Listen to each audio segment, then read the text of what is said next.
The third Naib passes away. The fourth Naib, his period of deputyship and representativeship is a very small one of 3 years, from 326 to 329.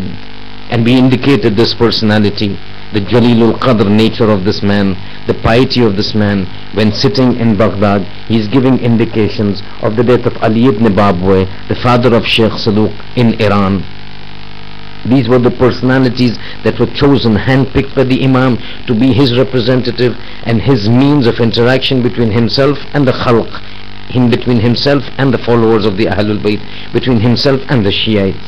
But a time comes when all of a sudden a tawqiyah comes from the Imam in the name of the fourth Naib, Ali ibn Muhammad al-Samari. And Imam says, Ya Ali ibn Muhammad al-Samari. And again you do realize, when we say tawqi means the official letter written by the 12th Imam, and the specific terminology that is used. Imam writes to Ali ibn Muhammad al-Samari, and he writes these words, Ya Ali ibn Muhammad al-Samari, A'zamallahu ajra ikhwanika feek. May Allah increase the rewards of your brothers in your gham and in your grief. فَإِنَّكَ مَيِّتٌ مَا بَيْنَكَ وَبَيْنَ سِتَّةِ أَيَّامٍ. From the day that you receive this letter from me, within 6 days, or 6 days from the day you receive this letter from me, you will pass away from this world. Then he ordains him and he commands him. He says, tell my Shiites, tell my followers, after you there will be no special Naib. After you there will be no special representative, because now after you die, 6 days after receiving this letter, God will initiate what he refers in this tawqi, what the Imam mentions in his letter as al-ghaibatu tamma, the complete occultation, which we refer to as the ghaibatu kubra. He's saying after you die away, the commencement of the ghaibatu tamma will take place. And this ghaibatu tamma will continue for a very protracted time. فَلَا الظَّهُورَ إِلَّا مِن بَعْدِ إِذْنِ اللَّهِ. And there will be no reappearance of me. Even I do not know when I will reappear. It will all take place with the idhn of Allah, with the permission of Allah, with the approval of Allah, with the command of Allah subhanahu wa ta'ala. At this point of time, then he mentioned several things to him. That's after me, with no special representatives, nobody will be claiming to meet me. And we've got numerous traditions that in Ghaibat al-Sughra, people could have said that by means of the Nawab, by the special representatives, they could have been granted an access and presence and availability in the presence of the Holy Imam. But once the Ghaibat al-Kubra starts, no person can claim that I can see the Imam. He can claim to see the Imam whenever he wants, as and how he wants. In Ghaibat al-Sughra, it was possible for the Naib to meet the Imam whenever he wanted, and the Imam would give him the permission to meet him. But once the Ghaibat al-Tamma or the Ghaibat al-Kubra starts, at that time the Imam is completely out. Now there is no official interaction between the Khalq and the Imam, between the Shiites and the Imam, between a human and the Imam, as and when the human wants. It's a one-way journey or a one-way interaction. No person can claim that he can meet the Imam in Ghaibat al-Kubra. No person can claim that he can meet the Imam whenever he wants. But the reverse is possible. It is possible for the Imam. It has taken place, and this is one of the ideologies of the Ghaibat al-Kubra, that a person cannot claim that he can meet the Imam whenever he wants. But yes, an Imam can meet any person whenever and wherever he wants. And that is why we have numerous indications of personalities with whom the Imam has met, to whom the Imam has guided in times of trouble. They were in trouble, they called out to the Imam in Ghaibat al-Kubra. They had no access to the Imam. They would, however big, however lofty the rank, they would never claim that we can meet the Imam whenever we want, just as those 4 Nawabs could have done and could do in the Ghaibat al-Sughra.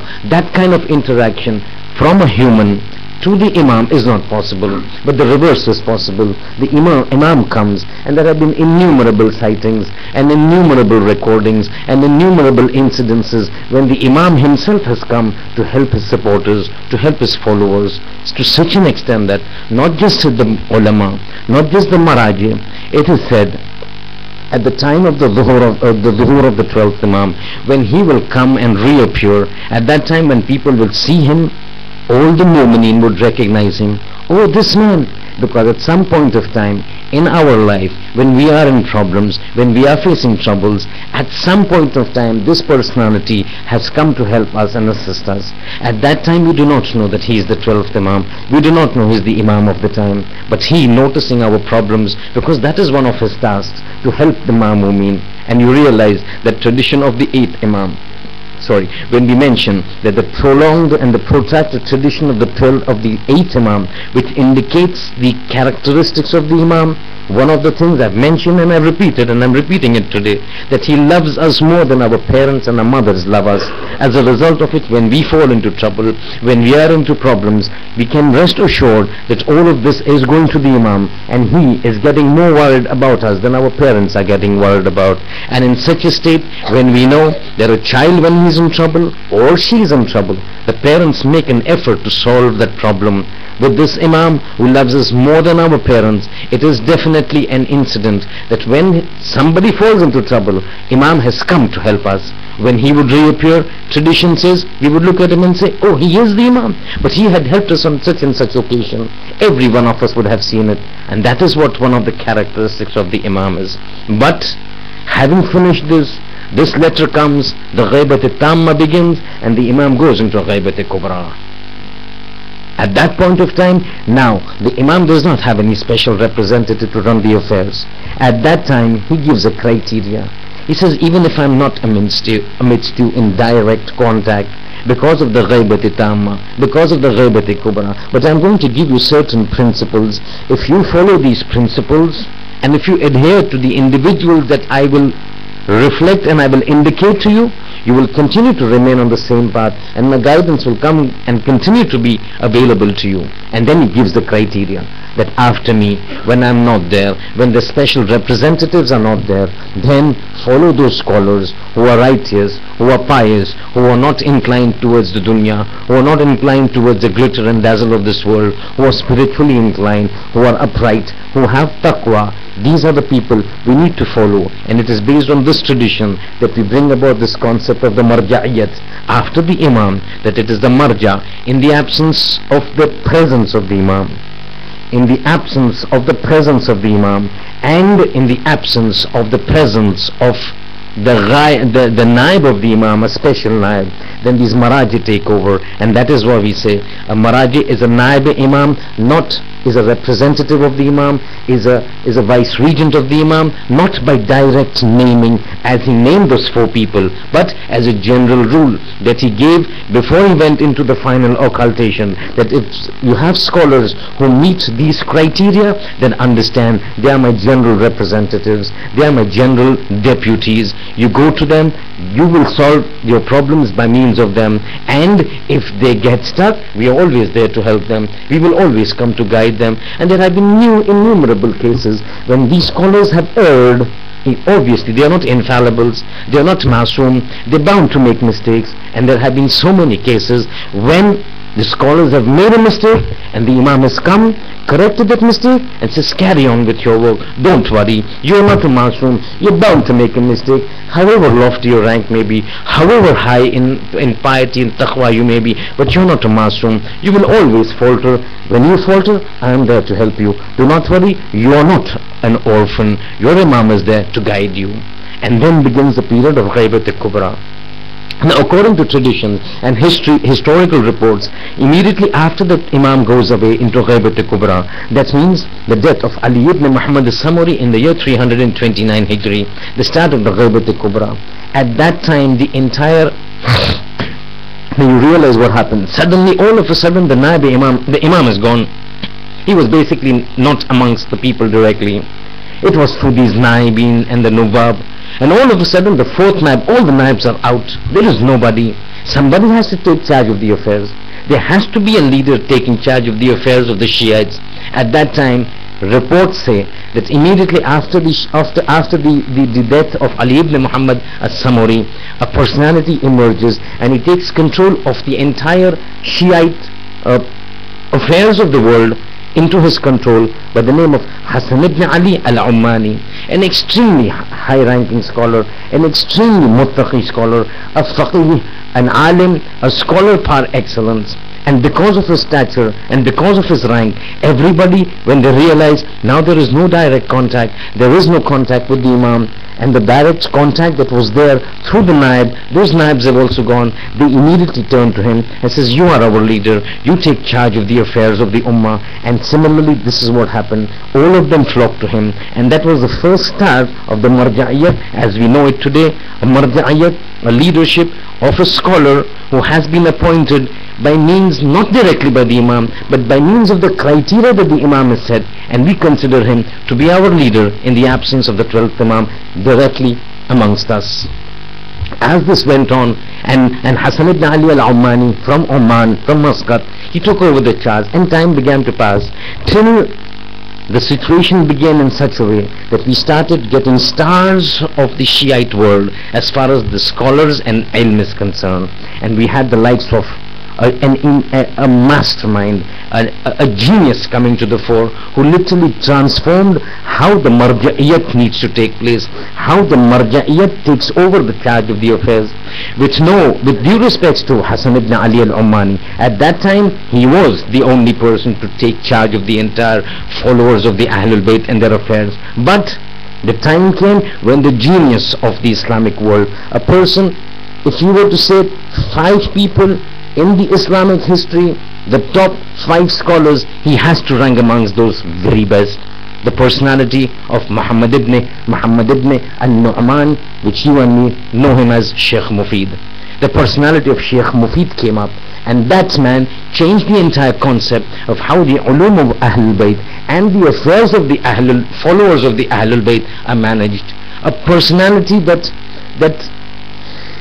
if you were to say par excellence, not comparable, it would not be an exaggeration. Because this man, this personality had such a rank, he rose up so prominently. He was a genius, he was an absolute out of the world personality in terms of taqwa, in terms of knowledge, in terms of faqahat, a faqih, a mujtahid, a marja at that time. And because of his personality, the whole Shiite world then flocked to him. And he was the first person basically at that time to set the base of a hawza, and hawza ilmiya at that time. And he was the one who started this concept of delivering the lectures and setting up this transmission of the ahadith. And an extremely important personality, to such an extent that there are certain things that we hear about Sheikh Mufid, we read about Sheikh Mufid, that you cannot hear about any other personality in history. I mean, it's not seen for anybody else. And this is specifically with respect to the Imam of our time, Imam Mahdi. The relationship that Sheikh Mufid had with Imam Mahdi was something that apparently Imam has not had with any other person. The way the Imam would communicate with Sheikh Mufid, there have been numerous letters, numerous tawqi'at that the 12th Imam has written to Sheikh Mufid. A personality of such a stature that when Imam is addressing him, he calls him my brother. Now, in the entire history of the 12th Imam, from the time he's born in 255 Hijri to now, you do not find him referring to anybody by the term my brother. Not even to those 4 special Khalifa, 4 special Nawab, the special deputies, the 1st, 2nd, 3rd and 4th. Even to them, he's never referred to them as Lil Akh, Al-Akh, my brother. But when it comes to Sheikh Mufid, he writes to him, and the manner in which he writes to him, Lil Akh As-Sadid, Al-Wali Al-Rashid, Al-Sheikh Al-Mufid. And we will discuss one letter to explain that it is not that the Imam has gone into a cave and sat down and he is not aware of what is happening. We will listen to this. But just one instance about how much Imam had love for Sheikh Mufid and how much respect he had for Sheikh Mufid, that when Sheikh Mufid passes away and he's buried in Baghdad, at that time, when he's buried, the next day when people go for reciting Fatiha on his grave, they see on the grave certain marthiyah that has been written on it. Afterwards, somebody comes to know, and it's conveyed to him that this marthiyah, this poem, this sorrowful couplet was written by the 12th Imam for Sheikh Mufid. In that he mentions one sentence that really strikes the message home as to how much the 12th Imam and how much the Ahlul Bayt valued the contribution of Sheikh Mufid insofar as promoting, safeguarding the religion of Ahlul Bayt and the madhab of Ahlul Bayt is concerned. Because On the day that he is buried, the next day when the people come, suddenly they find certain marthiyah written onto the grave, and one of the wordings was وَيَوْمٌ عَلَىٰ عَالِ رَسُولِ عَظِيمٍ, saying, Shaykh Mufid, the day that you passed away is a very sorrowful day, not just for me but for my entire Ahlul Bayt. Ajab now, a scholar is being addressed by the 12th Imam, the Hujjat of God, saying that your passing away is a source of huzn, a source of gham, a source of sorrow, a source of anguish for the entire Ahlul Bayt. This itself shows what was the rank of Shaykh Mufid. And right throughout the life of Shaykh Mufid, there are so many instances when the presence of Imam behind him to support him has always been there. But this Shaykh Mufid, one of the letters, just to explain what Imam does during this time, he is mentioning in this letter. And this letter starts off in a very amazing manner. This letter comes from the Imam to Shaykh Mufid. How it comes, when it comes, it's a different issue. He reaches it, he opens it. It's a tawqi from the 12th Imam to Shaykh Mufid. Starts off as لِلْأَخِ السَّدِيد Al-Wali al-Rashid. This is to my brother, a firm and steadfast brother, Al-Wali al-Rashid, a mature follower of ours, Al-Shaykh al-Mufid. Then he says, Adam Allahu i'azazahu. May Allah increase his izzat, may Allah increase his rank, may Allah increase his status. This is the 12th Imam writing. Then he begins to write numerous things. But the way this letter has been written, it signifies and is symbolic of the fact, the respect that the 12th Imam Mahdi had for Shaykh Mufid. Normally, even now, when we write letters, the first thing that you would write is the from whom the letter is being written. And then you write to whom the letter is addressed to. If it's a letterhead, obviously the letterhead indicates it's coming from whom, and then you write to. That is a normal procedure. From so and so to so and so, and then the body of the letter, and then the end and the greetings and the end of the letter. But in the Arabian culture, when somebody wished to signify one's immense respect and love for somebody else to whom he is writing, he would reverse it. He would first write to, and then he would write from, rather than from and to. In this letter, instead of writing min sahibul amr ila Shaykh Mufid, just as the Holy Prophet, when he was writing to Khusro Parvez, you know what he did? He said, min Muhammadin Rasulillah ila Khusro Parvez. From the Prophet, the Prophet of God, from Muhammad, the Prophet of God, to Khusro Parvez, the leader of the Iranian Empire, the Persian Empire. And this is what infuriated him. He said, who is this person who has the audacity to write his name above mine? Now the Prophet was following a normal custom of the Arabian world, from and to. And when he looked at it and he says, min, from Muhammad Rasulullah, he said, who is this person who has the audacity to write his name above my name? I do not want to even consider the contents of this letter, and he tears up that letter. But in this letter that the Imam is writing to Shaykh Mufid, he starts off with to للأخ السديد الولي الرشيد الشيخ المفيد أدام الله عزازه, indicating how much love and how much respect. And then afterwards he writes من صاحب هذا الأمر, from the Imam al-Zaman, from Imam Mahdi, indicating how much he had respect and how much love he had for Shaykh Mufid. That was one thing. And in this letter, when he's writing about this term of the brother that I mentioned, that he refers to him as Akh. Never before for any scholar has Imam used the word brother. Such high rank. In this he's writing a few things that I've picked up. It's a very long letter that Imam has written. He's referring to certain instances that have taken place at that time, and he's telling Shaykh Mufi, don't worry. You know what is happening. Some people have gone deviated, but we are there to help you out. And I've picked up a few sentences just so that we can understand that when we say the Imam is right, he's not in front of us, he's not amongst us, lest it should not be construed that Imam not being present is not aware of our events. We might say, I'm just an ordinary person in a community, of the entire Shiite community, of the entire humanity. Where and how would Imam be familiar with what is happening? listen to what the Imam says, and we pick up such important sentences that makes us realize that this man, this personality is so much aware of what we do, is so much concerned of what we do, and is so much wanting to help us and sort out our problems, and how much he does to sort it out. A few sentences. He says, فَإِنَّا نُحِيطُ عِلْمًا, amongst the various sentences in this letter that the Imam has written to Shaykh Mufid, he writes, فَإِنَّا نُحِيطُ عِلْمًا بِأَنْبَائِكُمْ. He's saying, understand, Shaykh, don't think that just because I'm not amongst you, I don't meet you, I don't see you, I don't talk to you on a direct one-to-one basis, we are not aware of you. فَإِنَّا نُحِيطُ عِلْمًا بِأَنْبَائِكُمْ. Whatever you do, we've got the knowledge.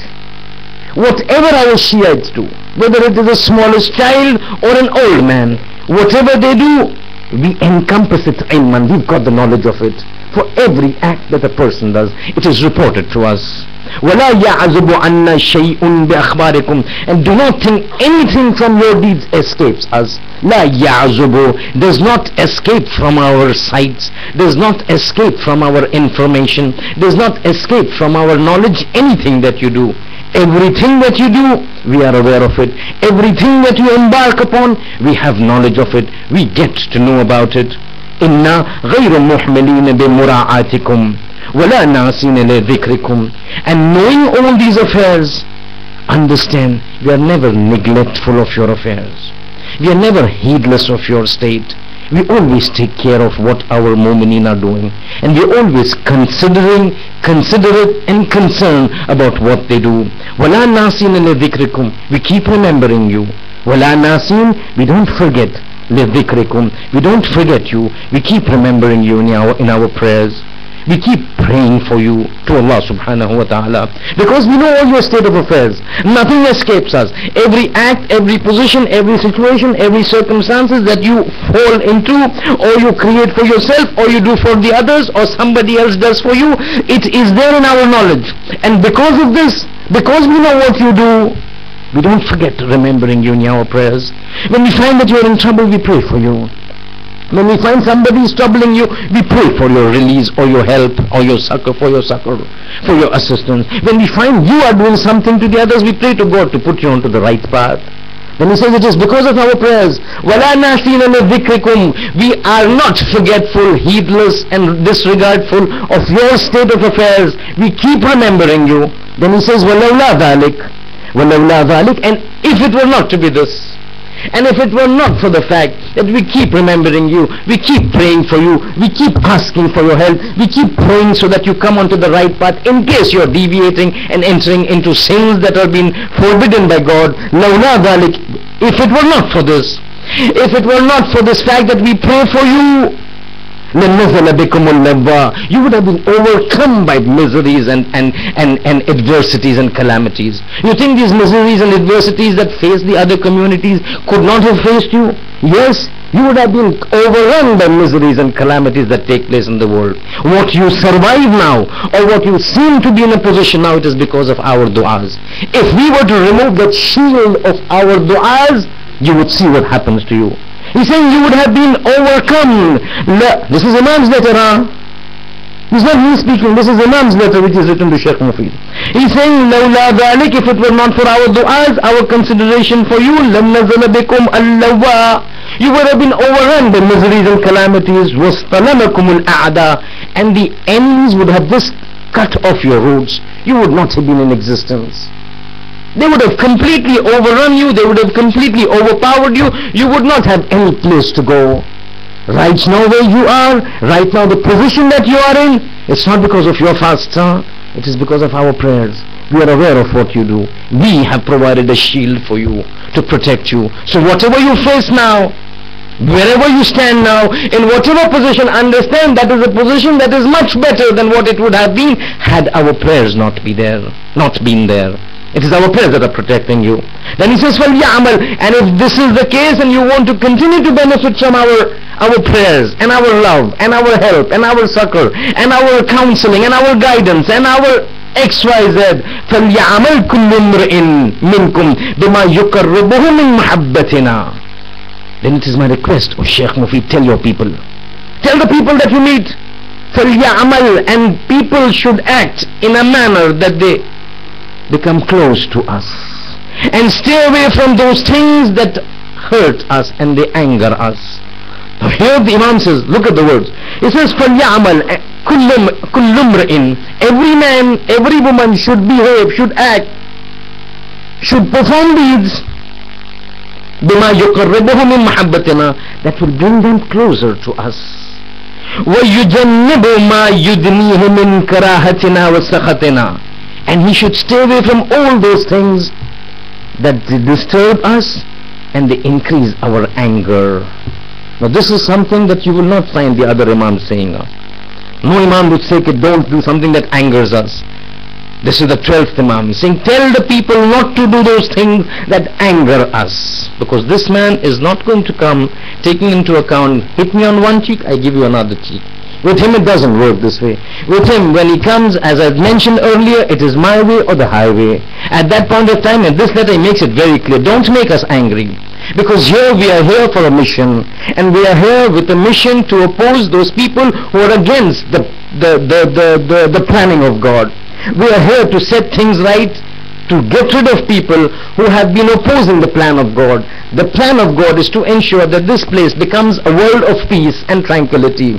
Individuals have come and have deviated the plan of God for so many years and have made it a place of tyranny, persecution, oppression, prejudice and bias. I am here to sort it out. I have got a lot of work to do, and I will do that work. There will be people beyond my community, beyond the Shia, that I will have to deal with. But if it means that in my quest to fulfill the prophecy of God, if there are individuals from within the Shiite community who anger us, we will not step back from taking action against them. With me, it is my way or the highway. Either the Shiites or the non-Shiites. You want to be with me? Be with me. If you don't want to be with me, you're against me. If you stand up against me, you don't stand a chance, because I have to fulfill the prophecy of God. And then he says, فَإِنَّ أَمْرَنَا بَغْضَةً فَجْأَةً, and understand, you cannot be lax. You cannot be relaxing easily, because my arrival is going to be sudden. It's going to be unannounced. It's going to be unindicated. You will not get any warning that tomorrow, 1 month later, 1 year later, I'm going to arrive. It's going to be sudden. When I come suddenly, then I come with a mission. And when I come with a mission, it's going to be a very sinister opposing mission, where all those people with sinister and malicious mentality are going to be uprooted. But at this point of time, when we have heard this entire event, that now the Ghaibat Kubra has started, the 4th Naib is gone, the letters have come from the Imam to Shaykh Mufid, indicating that I am not sitting in a cave, I am not having a tasbih in my hand and throughout the day I am doing Subhanallah, Alhamdulillah. I am right amidst you. I take care of your affairs. I am aware of your affairs. Nothing escapes me. I have a mission to do. I will help you. Your followers or my followers through you need to know how to get close to me. And then starts this entire concept of Ghaibat Kubra. This letter of Shaykh Mufid, of the 12th Imam to Shaykh Mufid, as it was applicable at that time in the Ghaibat Kubra, is also applicable to us right now in the Ghaibat Kubra. This is the same period of the Ghaibat Tamma that goes. So he said to the people at that time, فَلْيَعْمَلْ كُلُّ إِمْرِئٍ بِمَا يُقَرِّبُهُ مِنْ مَحَبَّتِنَا, tell the people to do all those things that bring them close to us. This is also applicable to us. And if it says stay away from those things that increase our anger, that bring forth our anger, this is also applicable to us. But at this point of time, when we are in the 9th of Muharram and nearing the end, we just have to read one more lecture when we touch the Zuhur. But I want to indicate tonight one specific aspect about this mission of the 12th Imam. There is a specific characteristic of this mission, specifically with respect to this month of Muharram. No, not with respect to the month of Muharram, but with respect to Husayn ibn Ali alayhi salatu wassalam.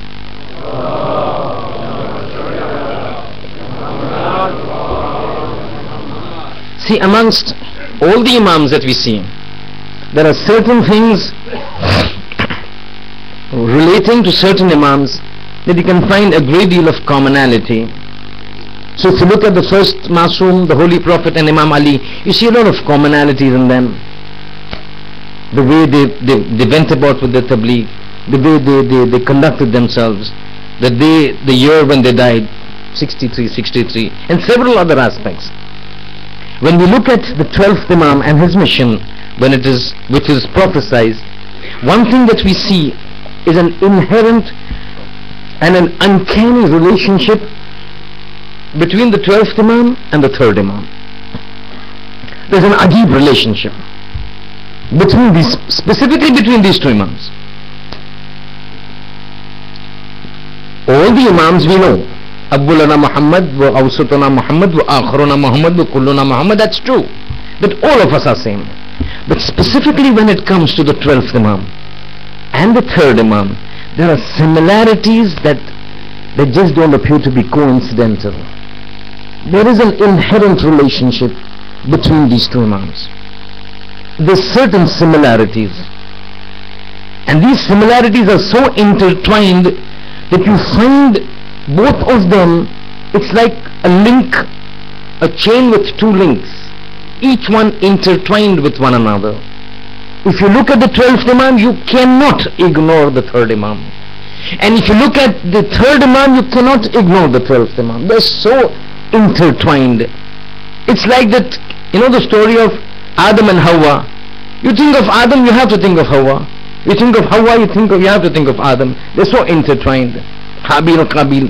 Similarly, the 12th Imam and the 3rd Imam. And there are several similarities. Similarities that you don't get to see with any other two Imams when you compare them together. But when you look at these two Imams, you find there are so many things. When you look at this Imam, automatically this Imam comes into the picture. When you look at this Imam, automatically that Imam comes into the picture. And the first thing that you will see is 2 days from now. Today is the 9th of Muharram. Tomorrow is Shab Ashur. Next day will be Ashur. One of the recommendations of the Quran is कि जब आप किसी मोमिन भाई से मुलाकात करें तो सबसे पहले सलाम करें. ये मुस्तहब है सलाम करना. जब भी मिलो सलाम करो. ये रसूल खुदा की सुन्नत थी. कभी ऐसा नहीं हुआ रसूल खुदा की जिंदगी में कि कोई कह सके कि हम रसूल खुदा से मुलाकात करते हैं और रसूल से पहले हमने रसूल पर सलाम किया. हमेशा रसूल पहल करते थे. सुन्नत है, मुस्तहब है. मगर आशूर के दिन थोड़ा ये मसला खुसूसियत पर आता है. यानी क्या? यानी आम तौर पर तो सलाम करना मुस्तहब है, जब भी मिलो मोमिन भाई से सलाम करो. मगर आशूर के दिन एक खुसूसी दुआ आई है कि जब आप मिलो सलाम तो ठीक है, लेकिन सलाम से पहले ये कहो अज़्ज़मल्लाहु उजूरना बिल मुसाबिना बिल हुसैन अलैहिस्सलाम व जअलना व इय्याक मिन अत्तालिबीन बित्तारिही मा वलियही वल इमाम अल महदी मिन आल मुहम्मद. यानी हम कहते हैं कि आशूर के दिन जब एक दूसरे से मुलाकात करते हैं तो कहा गया है कि भाई ये इस दुआ से, सलाम भी एक दुआ है, सलाम अलैकुम, खुदा का सलाम तुम पर हो, सैल्यूटेशन आप पर हो, ये दुआ है. मगर आशूर के दिन कहा जाता है कि वो दुआ को थोड़ा पीछे रखो, उससे पहले ये दुआ को कहो, एक दूसरे से ग्रीटिंग ये कहो कि अज़्ज़मल्लाहु उजूरना बिमुसाबिना बिल हुसैन अलैहिस्सलाम, कि हमारे सवाब को खुदा हुसैन के गम में जो हम गम मनाते हैं उसमें इजाफा करे. वो जालना वो इय्याक, और खुदा आपको और हमको, यानी हम एक दूसरे से कहते हैं कि खुदा हमको और आपको मिन तालिबीन बेतारही, खुदा हुसैन के खून के इंतकाम लेने वालों में से हमें करार दे, हमें भी करार दे और तुम्हें भी करार दे. और ये जो इंतकाम लेना है हुसैन के खून का, हम अलहदा और तन्हा नहीं ले सकते. हमें जो है इमाम महदी के साथ शामिल करें ताकि हम हुसैन के खून का बदला ले सकें. अब देखिए आशूर का दिन है. आशूर के दिन में इंसान हर चीज को भूल जाता है, कोई चीज उसे याद नहीं रहती सिवाय गम हुसैन के. मगर इस दिन को कहा गया है कि हुसैन को तो तुम याद करोगे, लेकिन हुसैन के साथ साथ बाब इमाम को भी याद करो, और इस तरह याद करो कि हुसैन के खून का इंतकाम लेने के लिए हमें खुदा शामिल कर दे इमाम महदी के साथ, ताकि हुसैन का बदला ले सके, हुसैन की शहादत का. देखिए कहां आशूर की बात, कहां हुसैन की बात. यहां अक्सर अब देखा जाए तो یہ ہونا یہ چاہیے تھا کہ غم ہونا چاہیے کہ جیسے کہ ہم جو ہے 21 رمضان کو کہتے ہیں، ماہ رمضان کو، کہ جو ہے وہ خدا جو ہے لعنت کرے، اللہم لعن قتلۃ امیر المومنین، بس اسی طرح ہو جاتا کہ ایک دوسرے سے ملاقات کرے اور کہہ دے کہ اللہم لعن قتلۃ حسین علیہ السلام، مگر نہیں، کہا گیا کہ اس طرح کہو کہ ہم تم پہ خدا ہماری ثواب میں اضافہ کرے اور ہمیں ان لوگوں میں قرار دے امام کے ساتھ کہ جو انتقام لے حسین کے خون کا. یہی چیز، یہ تو سویرے کی بات ہے ابتدا میں جب ایک دوسرے سے ملتے ہیں. مگر اب اگر جو اعمال عاشور کو دیکھو تو ون آف دی اعمال of the day of Ashura از زیارت عاشورا. زیارت عاشورا میں پھر ہم دیکھتے کہ یہی جملہ آتا ہے، وَأَسْأَلُ اللَّهَ الَّذِي أَكْرَمَكَ مَقَامَكَ وَأَكْرَمَنِي بِكَ أَن يَرْزُقَنِي، کہ ہم خدا سے دعا کرتے ہیں، وہ خدا کے خدا جس نے اہل بیت کو مقام رفیع عطا کیا، زیارت عاشورا حسین کی زیارت، کہ جس نے تمہیں اور اہل بیت کو مقام رفیع اور بلند عطا کیا. ہم دعا یہ کرتے ہیں کہ خدا ہم کو شامل کر دے مع امام منصور من اہل بیت محمد، ہمیں شامل کر دے اس لشکر میں امام مہدی کے کہ جو پھر حسین کے خون کا انتقام لے گا. یعنی ایک دن دنیا کی سب سے بڑی مصیبت جو اہل بیت کے بعد اتنی سنگین تھی کہ جیسے چاند محرم نمودار ہوتا تھا اہل بیت کا گھرانہ ہنسنا بند کر دیتا تھا. یہ تو ہم تو نہیں کر پاتے، ہنسنا بند کر دیتا تھا، مسکرانا بند کر دیتا. اس دن جو سب سے فاجع ترین دن ہے، بار بار امام مہدی کا ذکر ہو رہا ہے، حسین کا ذکر ہو رہا ہے، ساتھ میں امام مہدی کا. دیکھیں ساتھ ساتھ. اور یہ تو کچھ نہیں، یہی چیز جب ہم دیکھیں گے، اور یہ کیوں کہا گیا ہے کہ بار بار ہمیں کہا گیا کہ یہ یاد کرو کہ حسین شہید ہوئے، ہمیں گریہ کرنا ہے، غم کا وقت ہے، مگر ساتھ میں یہ دعا کرو کہ وہ جو آنے والا ہے اور وہ جو انتقام لینے والا ہے حسین کے خون کا، ہمیں اس کے لشکر میں شامل کرو. بار بار کہا جاتا ہے عاشور کے دن اعمال عاشورا میں حسین کو یاد کرو، ساتھ میں باروے کو یاد کرو، حسین کو یاد کرو، پھر امام مہدی کے مشن کو یاد کرو. دیکھیے کتنا ریلیشن ہے. اور یہی چیز اس لیے ہے کہ حسین کہ جو امام مہدی جب آئیں گے اور امام زمانہ جب آئیں گے تو ایک چیز ان کا کام یہ ہے کہ جو دعا ندوہ میں ہم سنتے ہیں، دعا ندوہ جو ہم پڑھتے ہیں مستحب ہے فرائیڈے کے دن پڑھنا، اس میں ایک جملہ کیا ہے جب امام کی طرف ہم متوجہ ہوتے اور امام کو ہم جب مخاطب ہوتے دعا ندوہ میں اور پوچھتے کہ کہاں ہے اینا، آپ نے پڑھا ہوگا دعا ندوہ میں ایک جملہ یہ اینت طالب بدم المقتول بکربلا، کہاں ہے وہ شخص کہ جو کربلا میں شہداء کا خون کا انتقام لینے والا، وہ شخص کہاں ہے؟ اینت طالب بدم المقتول بکربلا. یعنی امام زمانہ کا ایک مشن تو یہ ہے کہ دنیا میں جو ہے انصاف اور پیس اور سیکیورٹی اور ایکوالٹی کو پھیلائے، لیکن ساتھ ساتھ ایک مشن یہ بھی ہے کہ حسین کے قاتلوں کے ساتھ، شہداء کربلا کے قاتلوں کے ساتھ بدلہ لے.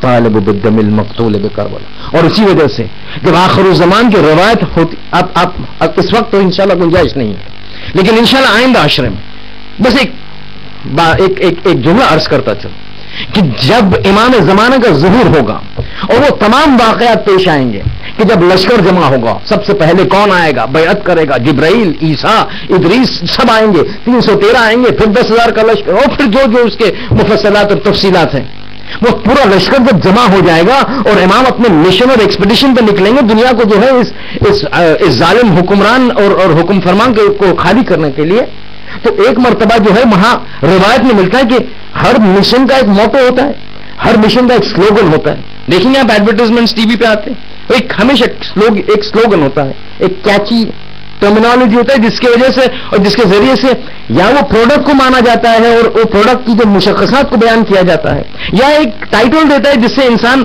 اس پروڈکٹ کو یاد کر سکے. امام زمانہ کا مشن روایت میں ملتا ہے کہ ان کا بھی ایک نعرہ ہوگا، ان کا بھی ایک سلوگن ہوگا، ان کا بھی ایک موٹو ہوگا، اور عربک میں وہ بار بار کہیں گے یا لثارت الحسین، اے انتقام خون حسین، اے انتقام خون حسین.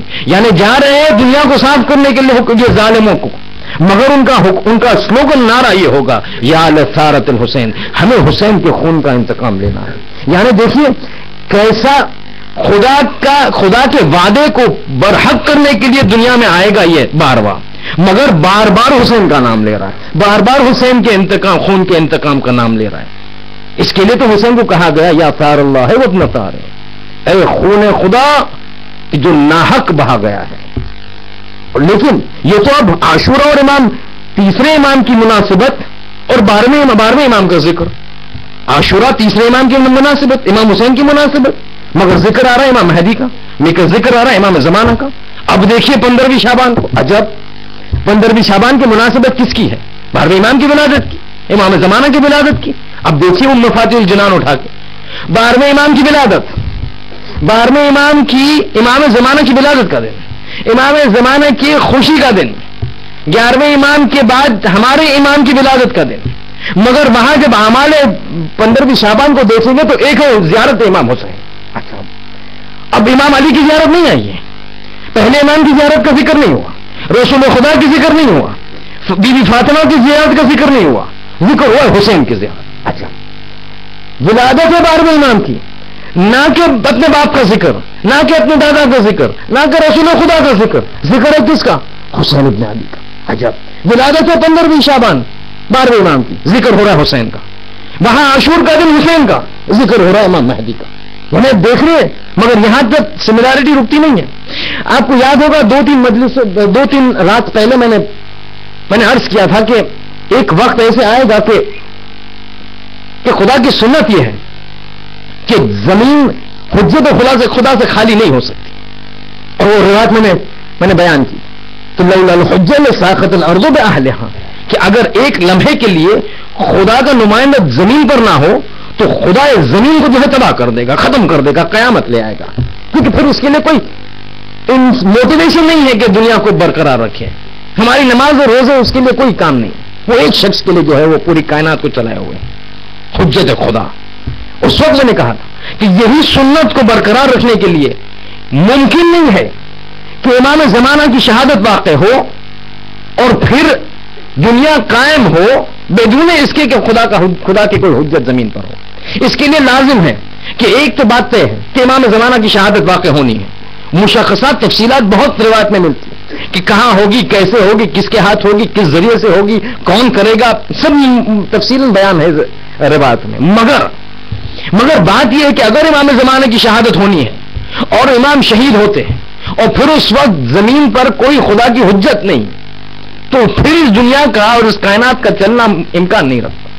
اس لیے امام کی شہادت واقع ہونے سے پہلے ایک ایسا نظام خدا نے برقرار کیا ہے جس کا نام رجعت ہے. یاد ہے نا میں عرض ہوا تھا اس وقت رجعت میں تمام امام ایک کے بعد ایک تمام 11 کے 11 واپس آئیں گے اور پھر امام کی شہادت ہوگی 12ویں امام کی.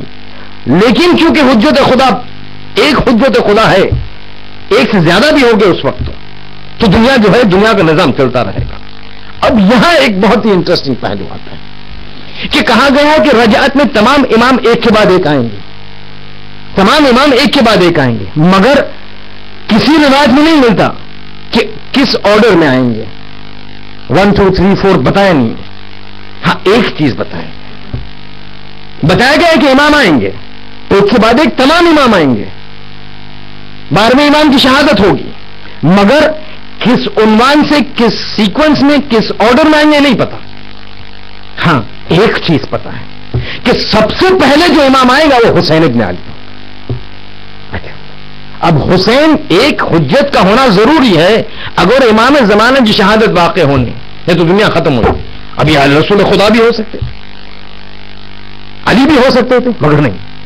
سب سے پہلے جو امام آئے گا امام حسین. اور روایت میں یہ ملتا ہے کہ جب حسین کے آنے کے بعد جب 12ویں امام کی شہادت واقع ہوگی تو اس وقت غسل اور کفن اور دفن کا جو رسومات ہے وہ پورا کریں گے حسین ابن علی. یعنی ایسا ایک انٹرٹوائنڈ ریلیشن شپ نظر آتا ہے تیسرے امام اور 12ویں امام میں کہ جہاں بھی حسین ابن علی کا نام آتا ہے وہاں امام زمانہ کا ذکر ہوتا ہے، جہاں امام زمانہ کا ذکر ہوتا ہے وہاں حسین ابن علی کا. اور یہ بھی ایک سنت خدا ہے. ہاں سنت خدا میں سے، سنن خدا میں سے ایک سنت یہ ہے کہ جب کوئی ایک معصوم کی شہادت واقع ہو جائے تو اس کی نماز جنازہ صرف ایک دوسرا معصوم پڑھ سکتا ہے. یہ ایک آئیڈیالوجی ہے ہماری اور یہ جو ہے وہ کوئی چینج پذیر نہیں ہے. It is irrefutable. It has to take place. There is no way out.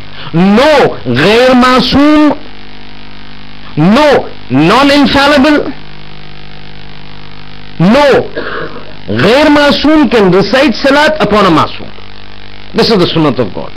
And because of this sunnah, اور اسی سنت کے تحت آپ نے دیکھا اور آپ نے سنا کہ اس وقت جب 11ویں امام کا جنازہ تھا اور نماز پڑھنے کے لیے جعفر کذاب آیا تو بہت آسان تھا کہ پڑھنے دیتے, مگر نہیں, سنت خدا میں تخلف ہو جاتا. سنت خدا کو برقرار رکھنے کے لیے غیبت, پردے کے غیبت سے 12ویں امام زمانہ باہر نکلتے ہیں, چچا کو دھکا دیتے ہیں, ہٹ جاؤ, یہ تمہارا کام نہیں, تم معصوم نہیں ہو, تم غیر معصوم ہو, میرا باپ معصوم ہے, اس پر میرا حق ہے پڑھنے کا. اور یہی کہتا ہے انی احق کو بالصلاۃ علی ابی, میں سزاوار تر ہوں تم سے کہ میں اپنے بابا پر نماز پڑھوں. نہ کہ وہ بیٹے تھے, بیٹے ہونے کے نتیجے سے وہ نماز پڑھنے نہیں آئے تھے, لیکن کیونکہ معصوم تھے اور معصوم ہی معصوم پر نماز پڑھ سکتا ہے, اسی لیے آئے, اپنے چچا کو دھکا دیا. اور یہی چیز آپ دیکھتے ہیں جب 8ویں امام کا انتقال, شہادت واقع ہوتی ہے. آپ نے سب واقعہ سنا ہے کہ جو ہے وہ اعجاز سے. اب 8ویں امام کی شہادت کہاں ہوئی؟ خراسان میں ہوئی, ایران میں ہوئی. اس وقت 10ویں امام کہاں, 9ویں امام کہاں تھے؟ امام جواد مدینے میں تھے. وہ واقعہ آپ کو پتا ہے. اب اصل تہروی کا واقعہ کہ کہتا ہے کہ جب امام مامون کے دربار سے آئے, مامون کے گھر سے آئے, اور وہ جو انگور کو نوش فرمایا, زہریلے انگور, اور زہر اپنا اثر دکھانے لگا, تو جب کمرے میں آئے اور امام جو ہے اپنے بستر پر لیٹ گئے, تو ابا اصل تہروی کہتا ہے میں نے تمام دروازوں کو بند کیا, تمام کھڑکیوں کو بند کیا. ایک مرتبہ جب مڑ کے دیکھا تو کیا دیکھا؟ ایک بچہ, 10 سالہ بچہ سامنے. تو تم کون ہو؟ تو میں امام رضا کا بیٹا ہوں. تو مگر آئے کیسے تم؟ دروازہ بند, کھڑکی بند.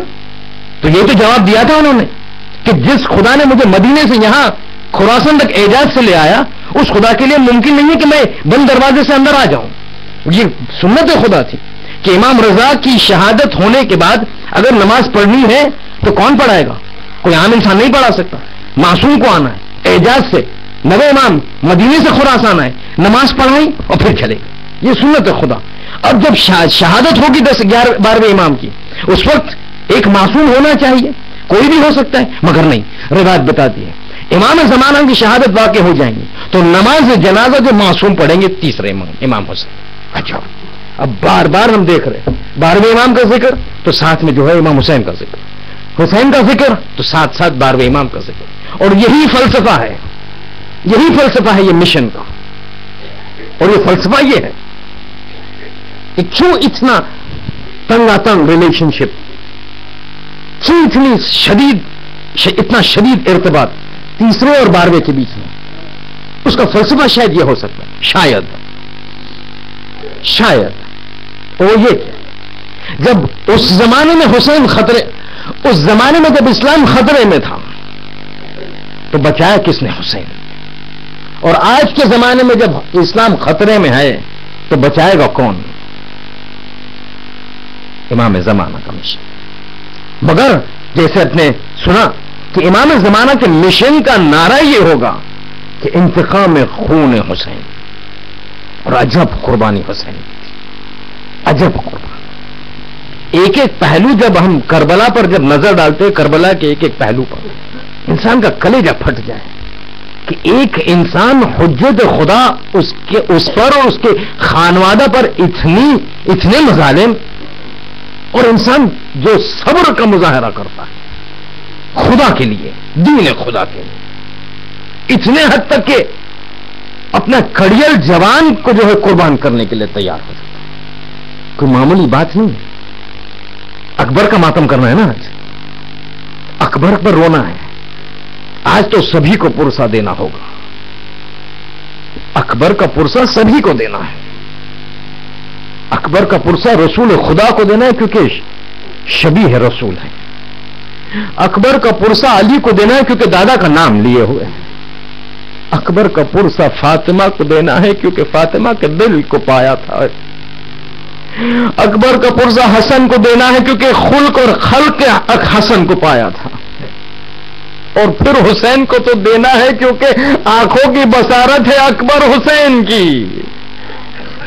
ایک مرتبہ قافلہ نکلا مکے سے, چل رہا ہے کربلا کی طرف کہ ایک مرتبہ حسین کی آنکھ راستے میں لگ گئی. جیسے آنکھ لگی آنکھ کھلتی ہے تو استرجا کہتے انا للہ و انا الیہ راجعون. اب اکبر پاس ہی میں تھے ایک مرتبہ حیران یہ کوئی مورد نہیں ہے موقع نہیں ہے استرجا پڑھنے کا. آنکھ بند ہوئی کھلی اور ایک مرتبہ امام نے استرجا انا للہ. کہ بابا کیا بات ہے آپ نے استرجا کی تلاوت کی؟ تو بیٹا جیسے میری آنکھ لگی میں نے ایک خواب دیکھا اور خواب میں دیکھا کہ کاروان جا رہا ہے اور کوئی کہہ رہا ہے کہ یہ کاروان جا رہا ہے پیچھے موت آ رہی ہے.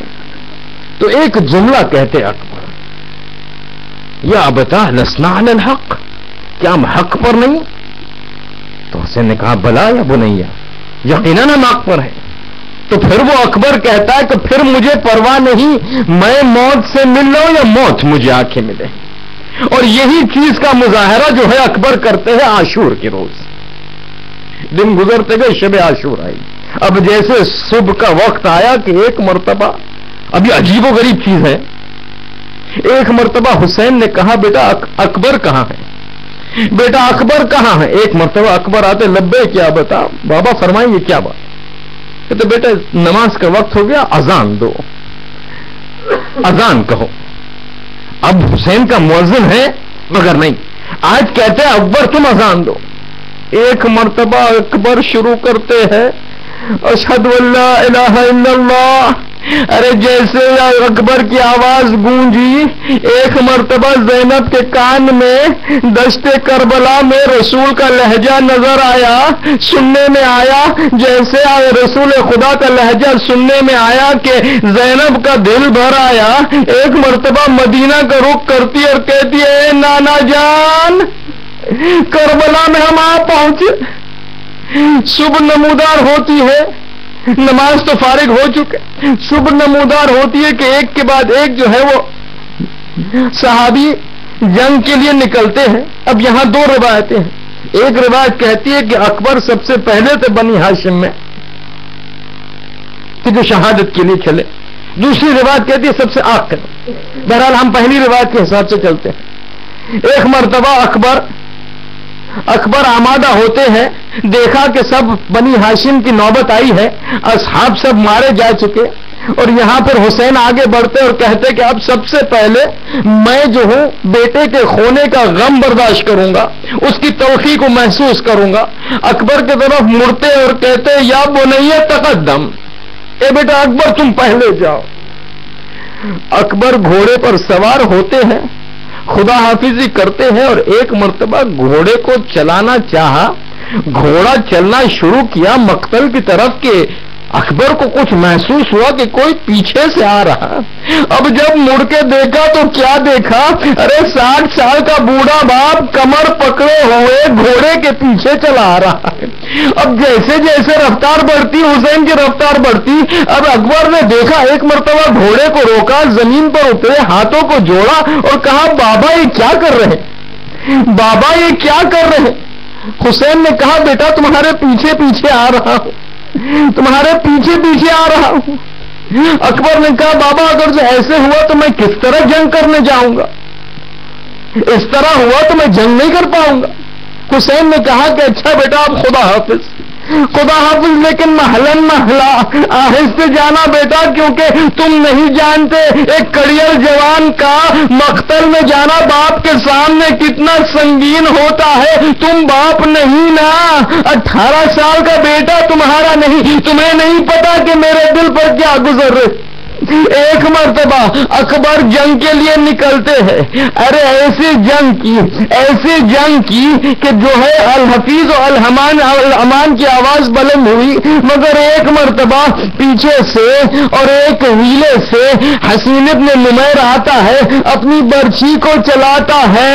ارے اکبر کے سینے میں سینہ چھد جاتا ہے اور اکبر اب گھوڑے سے گرتے ہیں. اکبر جیسے گھوڑے سے گر کرتے ہیں، ایک آواز دیتے ہیں، یا بتا علیک منی السلام، ارے میرا سلام ہو۔ اب اس وقت جب اکبر مقتل کے لیے جا رہے تھے، حسین ایک ٹیلے پر کھڑے ہو کر اکبر کی جنگ دیکھ رہے تھے، مگر جیسے برچھی لگی اور اکبر زمین پر آ گرے، ارے روایت بتاتی ہے، مقتل بیان کرتی ہے کہ حسین ٹیلے سے زمین پر گر جاتے ہیں اور کچھ لمحے کے لیے آنکھوں کی بصارت چلی گئی، کچھ نظر نہیں آیا۔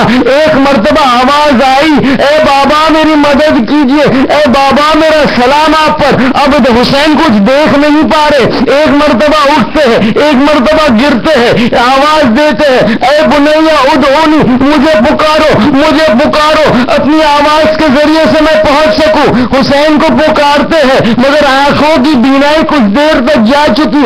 حسین اٹھتے ہیں، کچھ دیر چلتے ہیں، پھر گرتے ہیں، پھر سنبھلتے ہیں۔ ارے 60 برس کا 3 دن کا بھوکا پیاسا باپ ایک مرتبہ اکبر کے پاس پہنچتے ہیں، اکبر زمین پر ہے، ہاتھ سینے پر رکھے ہوئے ہیں۔ جیسے پہنچے، ارے خدا کبھی کسی باپ کو اور بوڑھے باپ کو 18 برس کے جوان کی یہ حالت نہ دکھائے، ہاتھوں کو سینے پر رکھے ہوئے خون میں آلودہ اکبر پڑے ہیں۔ حسین جھکتے ہیں، اکبر کا سر اپنے زانوں پر رکھتے ہیں اور ایک مرتبہ اکبر کے چہرے کو دیکھتے ہیں اور آنکھوں سے آنسو جاری۔ ارے 18 برس کا جوان جا رہا ہے نا۔ ایک مرتبہ حسین نے دیکھا کہ اکبر کا ہاتھ اپنے سینے پر لگا ہوا ہے، کہا کہ ہاتھ کو ہٹاؤ۔ اب فرمان آیا، ایک مرتبہ حسین کے بیٹے نے ہاتھ کو ہٹایا تو باپ نے کیا دیکھا، ارے برچھی کا ٹوٹا سر اکبر کے جگر میں پھنسا ہوا۔ ارے باپ دیکھا تو کیسے دیکھا ہوگا۔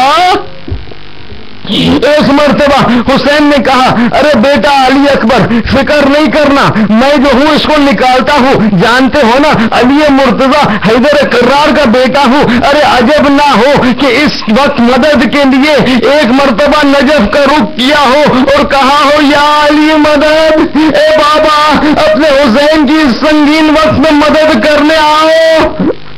ایک مرتبہ ایک ہاتھ کو برچھی پر رکھا، دوسرے ہاتھ کو پہلے ہاتھ پر رکھا، ایک مرتبہ ہلایا، اب برچھی جو نکلی اکبر کی روح نکل گئی، زمین کربلا میں لرزا، خیمے ہلنے لگے، زینب باہر نکلی۔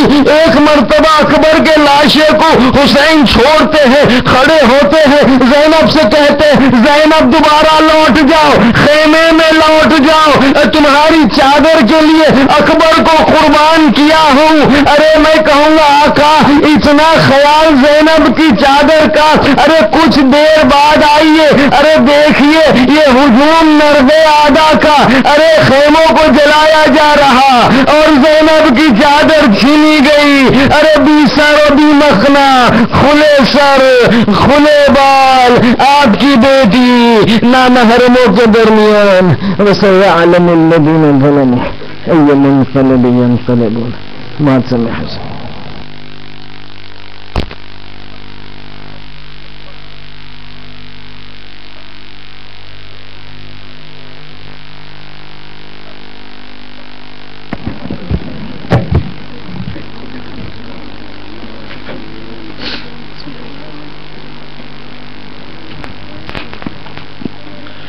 ہائے ہائے علی اکبر، ہائے ہائے علی اکبر،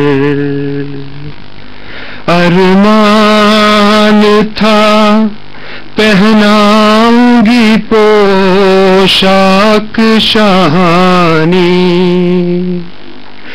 افسوس کے رسائی نہ تجھ کو یہ جوانی، کیسا تھا مقدر، ہائے ہائے علی اکبر، کہتی تھی یہ ماں خود بھری میت سے لپٹ کر ہائے ہائے علی اکبر ہائے ہائے علی اکبر اتنا تو ذرا ٹھہرو تمہیں دولہا بنا لوں پھر ایک جھلک سحر کی سغرا کو دکھا لوں بے چین تھی خواہر ہائے ہائے علی اکبر ہائے ہائے علی اکبر 18 برس پال کے پروان چڑھایا وہ گیسو والا ہے میرا خون میں نہایا یہ کیا ہوا دلبر ہائے ہائے علی اکبر ہائے ہائے علی اکبر کہتی تھی یہ ماں خون بھری میت سے لپٹ کر ہائے ہائے علی اکبر ہائے ہائے علی اکبر کرتی تھی زیارت میں پیمبر